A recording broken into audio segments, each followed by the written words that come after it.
নিয়োগ বিনিময় পঞ্জীয়ন অৰ্থাৎ এমপ্লয়মেণ্ট এক্সচেঞ্জ ৰেজিষ্ট্ৰেশ্যন আপোনালোক সকলোৱে নিশ্চয় জানে যে অসম চৰকাৰৰ অধীনস্থ গ আৰু ঘ শ্ৰেণীৰ প্ৰায়বোৰ পদত নিযুক্তি প্ৰক্ৰিয়াৰ সময়ত বাধ্যতামূলকভাৱে নিয়োগ বিনিময় পঞ্জীয়নৰ প্ৰমাণপত্ৰ জমা দিব লাগে। সেইটো সকলোৱে জানো। গ্ৰেড 3 বা গ্ৰেড 4 কিবা এপ্লাই সময়ত আমি এপ্লাই কৰোঁতে এমপ্লয়মেণ্ট এক্সচেঞ্জ আমি আপলোড দিব লাগে। সেয়েহে অসমৰ যিকোনো চৰকাৰী চাকৰিৰ বাবে আবেদন কৰিবলৈ নিয়োগ বিনিময় পঞ্জীয়ন প্ৰমাণপত্ৰ এটা থাকিব লাগিব নথি।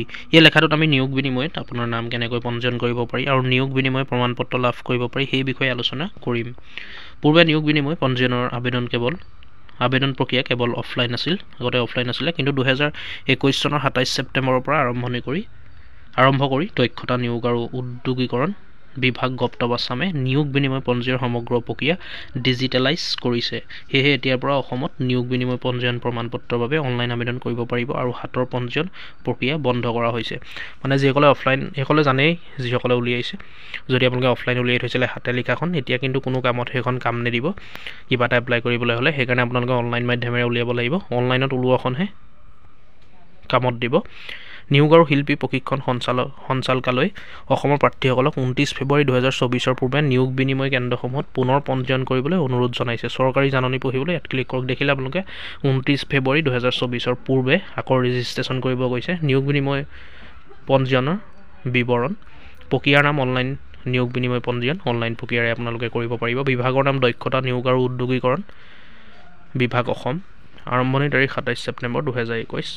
যোগ্যতাৰ মাপকাঠি 14 বছৰৰ ওপৰৰ ভাৰতৰ সকলো নাগৰিক যিসকল অসমৰ স্থায়ী বাসিন্দা তেওঁলোকে পঞ্জীয়ন কৰাৰ যোগ্য। অসম ৰাজ্যৰ নিয়োগ বিনিময়ত তেওঁলোকৰ নাম 14 বছৰৰ ওপৰৰ সকলোৱে পাৰিব। জিলা প্ৰাৰ্থীসকলে কেৱল ৰাজ্যখনৰ এটা নিয়োগ বিনিময়ত পঞ্জীয়নৰ বাবে যোগ্য য'ত তেওঁলোক জিলাৰ অধিকাৰ ক্ষেত্ৰৰ ভিতৰত স্থায়ী বাসিন্দা।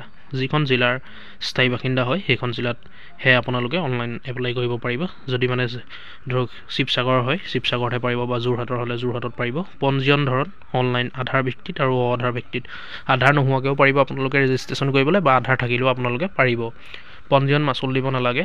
আৰু ইয়াৰ কাৰণে হেল্পলাইন নম্বৰো দিয়া হৈছে, ইমেইল দিয়া হৈছে, চৰকাৰী ৱেবছাইট দিয়া হৈছে। আপোনালোকৰ কিবা অসুবিধা হ'লে, বুজি নাপালে আপোনালোকে ফোন কৰি বা ইমেইলত সুধিব পাৰে। সম্পৰ্কীয় প্ৰবন্ধ আত্মনিৰ্ভৰ অসম। অসমৰ নিয়োগ বিনিময়ত পঞ্জীয়নৰ বাবে যোগ্যতাৰ মাপকাঠি কি কোৱালিফিকেশ্যন লাগিব পঞ্জীয়ন কৰিবলৈ অৰ্থাৎ ৰেজিষ্ট্ৰেশ্যন কৰিবলৈ। বয়সৰ সীমা 14 বছৰৰ ওপৰৰ ভাৰতৰ সকলো নাগৰিক যিসকল অসমৰ স্থায়ী বাসিন্দা তেওঁলোকে অসম ৰাজ্যৰ নিয়োগ বিনিময়ত নাম পঞ্জীয়ন কৰিব পাৰিব। বাসস্থান প্ৰাৰ্থীসকলে কেৱল ৰাজ্যখনতহে এটা নিয়োগ বিনিময়ত পঞ্জীয়নৰ বাবে যোগ্য য'ত তেওঁলোক জিলাৰ অধিকাৰ ক্ষেত্ৰৰ ভিতৰত স্থায়ী বাসিন্দা। এইটো আপোনালোকে গম পাইছেই, কেৱল ৰাজ্যখনত এটা নিয়োগ বিনিময়ত পঞ্জীয়নৰ বাবেহে যোগ্য হ'ব য'ত মই কৈছোঁ এইটো, য'ত তেওঁলোকে নিজৰ অধিকাৰ ক্ষেত্ৰৰ ভিতৰত স্থায়ী বাসিন্দা জিলাখনৰ ভিত্তিত হ'ব। আপোনালোকক বাকীখিনি ক'লোৱে মই, আপোনালোকে কেনেকৈ এপ্লাই কৰিব সেইটো ভিডিঅ' মই লৈ আনিম। আৰু আগত আধাৰ নোহোৱাকৈ কেনেকৈ এপ্লাই কৰিব ভিডিঅ' মই বনোৱা আছে অনলাইন, নিজৰ মোবাইলৰ পৰা পাৰিব আপোনালোকে। সেই ভিডিঅ' চাই ল'ব আপোনালোকে চেনেলটো ভিজিট কৰি। আৰু আধাৰ ভিত্তিত মই লৈ আনিম ভিডিঅ' কেনেকৈ এপ্লাই কৰিব। 29 তাৰিখৰ আগতে আপোনালোকে চাই এপ্লাই কৰিব পাৰিব নিজৰ মোবাইলৰ পৰাই। গতিকে আপোনালোকে গম পালে সকলোখিনি কথা। আধাৰ নোহোৱাকৈও আপোনালোকে পাৰিব, আধাৰ থাকিলেতো বেছি ভাল। আধাৰ যদি কাৰোবাৰ আধাৰ নাই আধাৰ কাৰ্ড তেতিয়াও পাৰিব। আৰু অনলাইন যোগে পাৰিব নিজৰ মোবাইলৰ পৰাই এপ্লাই কৰিবলৈ। আৰু 29 ফেব্ৰুৱাৰী 2024 আগতে আপোনালোকে এপ্লাই কৰিব লাগিব, নহ'লে বিভিন্ন প্ৰব্লেম হ'ব, বহুত প্ৰব্লেমে দেখা দিব। কাৰণ এতিয়াও বহুত ভেকেঞ্চি আহি আছে। এতিয়া নতুনকৈ যিখিনি ভেকেঞ্চি মুকলি হ'ব বা মুকলি হৈছে সেইখিনি ভেকেঞ্চিত 29 তাৰিখৰ আগত ৰেজিষ্ট্ৰেশ্যন কৰা হ'ব লাগিব এমপ্লয়মেণ্ট এক্সচেঞ্জ, সেইখন এক্সচেঞ্জ চাৰ্টিফিকেট বিচাৰিব। সেইকাৰণে আপোনালোকে 29 তাৰিখৰ আগতে অতি সোনকালে এপ্লাই কৰি লওক।